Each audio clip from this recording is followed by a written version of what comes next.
نن به انشاءالله د یو لوی خوی په باره کې خبره کوو او د دین په مقاماتو کې د یو لوی مقام په باره کې به خبره کوو او د الله رب العزت د عبودیت او د بندګۍ چې کوم منازل دي او پړاوونه دي په هغې کې به د یو لوی پړاو خبره کوو. هغه خوی او هغه صفت چې کله په مؤمن کې وي نو د هغې د لاسه دی د الله بندگی ډیره کوي، الله ته نږدې کوشش دا کوي چې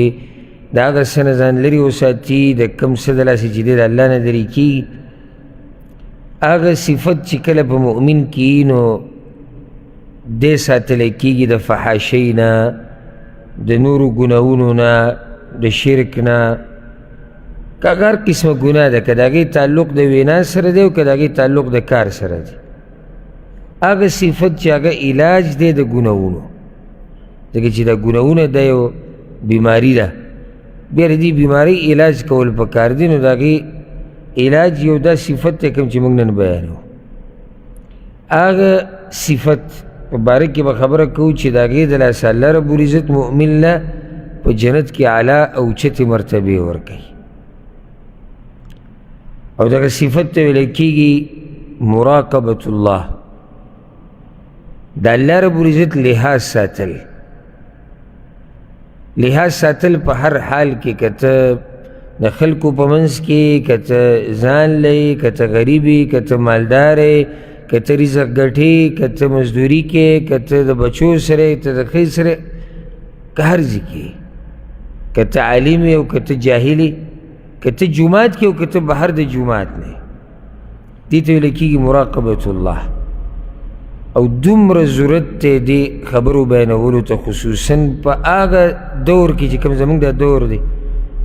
چې په دې کې د ګناهونو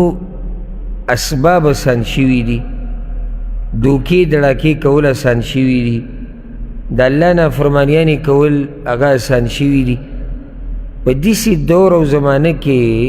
دې موضوع بیانولو ته ډېر ضرورت دی. لکه اوس که زه د مراقبت په باره کې خبره کومه، کیدای شي بعض ملګري وي چې دا خبره خو ته اکثر بیانوې، بیا به هم بیانوو او بیا به هم بیانوو بیا به هم بیانوو. قرآن کې رب العزت ځای په ځای دا خبره ذکر کړې ده. بیا به سړی دا وایي چې یاره الله یو ځای کې بیان کړی او خبره ختمه شوې وه. رسول صلی الله علیه وسلم حدیثونه چې راوالي ځای په ځای دا نصیحت، دا موضوع، دا خبره بیان شوې ده. دا بنیادي مسله ده او دې ته موږ وخت په وخت ضرورت لرو، ځکه چې کله انسان په ګناهونو کې اخته شي که نه، دا ګناهونه دا زړه توروي، په دې باندې داغ ولګي. نو نصیحت ته ضرورت دی، لکه څنګه چې یو لوښی ګنده شي د هغې انځلو ته ضرورت دی، دغه شان دې زړه ته ضرورت دی چې دې ته بار بار نصیحت وشي. او بیا داسې نصیحت چې هغې کې د الله د شان خبره کېږي، د الله د عظمت او د هغه نه د یېرې خبره کېږي. دې ته خو هر وخت زموږ ضرورت دی. او بیا دا پکې ډېره کا او په داسې دور کې چې موبایل د هر چا سره جیب کې پروت دی او چې څه وغواړي هغه پې کتی شي او چې څه وغواړي هغه پې کولی شي. په داسې دور کې دې قسمه نصیحتونو ته موږ بار بار ضرورت لرو. موږ ورته روزانه ضرورت لرو، روزانه ورته موږ ضرورت لرو چې موږ ته دا خبره بیان شي، موږ ته دا خبره بیان شي. موږ ته چې په وړوکوالي باندې مور پلار دا خبره کړې وه او دا هر هغه دینداره مور پلار خپل بچو ته کوي چې هغوی د الله نه یېرېږي. په وړوکوالي کې موږ ته دا خبره کړې وي، نه نه ګوره الله راته ګوري، نه الله ګوره ستا دا خبرې اوري. دا خبره یوازې په هغه وخت کې ورته زموږ ضرورت نه و چې موږ ته مور بیانه کړې یا پلار. دا د مرګه پورې کې زموږ 80 او 100 کاله عمر شي که نه، موږ ته د دې ضرورت دی چې یو کس موږ ته وخت په وخت ووایي چې نه الله درته ګوري، ګورې نه ګورې الله ستا اوري، داسې به نه کړي. دې ته موږ ضرورت لرو که زموږ 100 کاله او 200 او 300 کاله عمر شي که نه، او د ملا هم راټیټه شي او دا بدن هم ټول ختم شي، بیا موږ دې ته ضرورت لرو چې موږ ته یو څوک دا خبره بار بار را یاده کړي او بیا یې به یې راته را یاده کړي. اوس الا دا که په تاسو کې د چا ایمان هغه مرتبه کې چې هغه ته ضرورت نه، جدا خبره ده. خو زه خپل ځانې دا یم چې یا الله ما ته چا دا خبره په مخه بیانوله او د هغې ښه طریقه څه ده داسې خو نشي کېدی چې موږ ته روزانه څوک به ځان به فارغه کړی او موږ ته به دا خبره بیانوي د دې نصیحت د اورېدو لپاره قرآن وایه که نه قرآن کې ځای په ځای دا خبره بیان شوې ده د رسول صلی الله علیه وسلم حدیثونو ته واپس شه ځای په ځای پکې دا خبره بیان شوې ده او هغه علم او هغه داعي زه داعي نه منم او هغه علم زه علم نه منم او نه خیرخوا منم چې هغه قوم ته امت ته ملت ته دا موضوع نه بیانوي وخت په وخت دې ته دومره ضرورت دی المراقبه دې ته په عربۍ کې ویلی کېږي المراقبه پښتو کې ترجمه ځکه مناسب ترجمه دا د لحاظ ساتل د الله او امام ابن القیم رحمه الله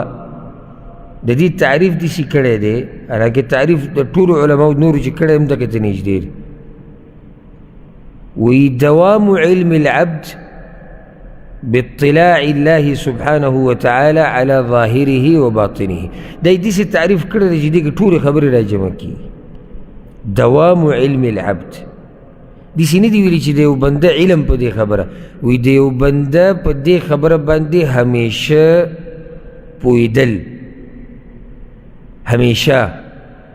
چې الله رب العزت خبر دی زما د ظاهر نم او زما د باطن نم پوه شوی بی که نه د یو بنده همیشه دا خبره یاد ساتل او په دې ځان پوه کول چې الله رب العزت خبردار دی خبر دی زما په ظاهر باندې مو زما په باطن باندې لکه الله دینی الله د اوري الله د عمل هر یو چې دغه دی چې کوي الله ته خبر دی دې ته ویل کېږي مراقبة الله د الله لحاظ ساتل